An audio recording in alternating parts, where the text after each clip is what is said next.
Coucou tout le monde, j'espère que vous allez bien. Et voici la 3e vidéo sur le karma pour les nuls.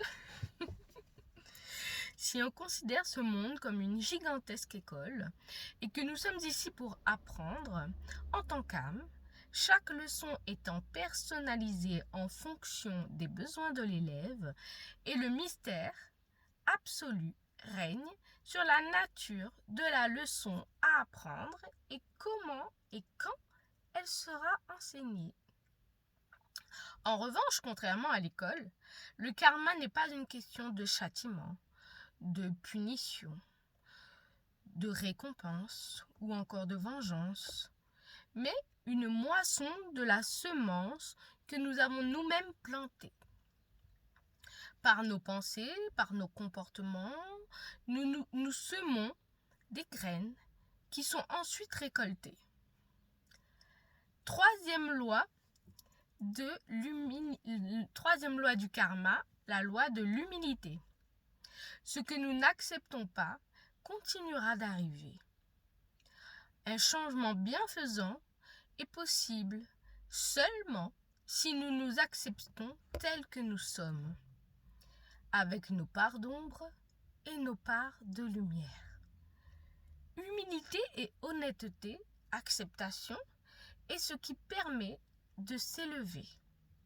Se concentrer sur les éléments négatifs est une véritable perte d'énergie. Cela nous bloque et nous empêche d'avancer. Acceptons le présent pour créer un avenir meilleur. Exemple. Une personne voit un membre de sa famille s'éloigner et lui dit directement son vœu de ne plus vouloir lui adresser la parole.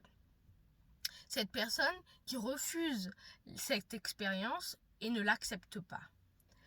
Cette situation a pour conséquence le fait qu'elle se mette à se tourmenter. Elle se sent abandonnée et ressent de l'injustice.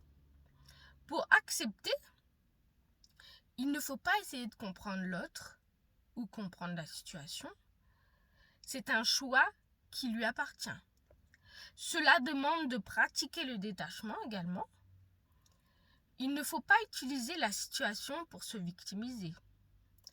Il faut essayer d'observer la situation de façon neutre. C'est son choix et je le respecte. Il ne faut pas lutter contre ce qui se passe non plus. C'est exactement ce qui va déclencher le malaise, la douleur et la souffrance, la lutte contre. Avoir de la compassion pour soi-même peut aider également.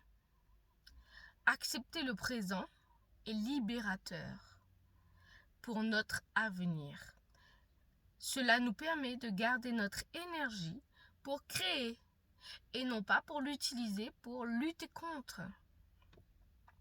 Bien joli tout ça. Mais ce que le karma ne nous dit pas, c'est que ce n'est pas si simple d'escalader jusqu'au mont acceptation. Nous traversons en effet plusieurs étapes, comme le choc, tétanisé en entendant le souhait du membre de sa famille. La personne est en état de choc, impossible de réagir sur le moment. Le déni aussi. Non, ce n'est pas possible. Je vais m'approcher à nouveau pour voir. La colère, les cris, les pleurs, les émotions qui nous submergent. La dépression aussi. Un état de mal-être chronique, des troubles du sommeil par exemple. Pour enfin parvenir à accepter, ce qui sera la clé de la phase de changement ou de la phase d'intégration.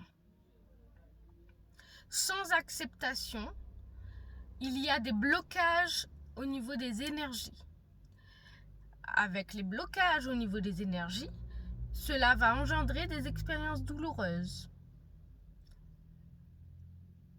Prenez bien soin de vous et surtout de votre karma. À tout bientôt pour la nouvelle vidéo. Paloma.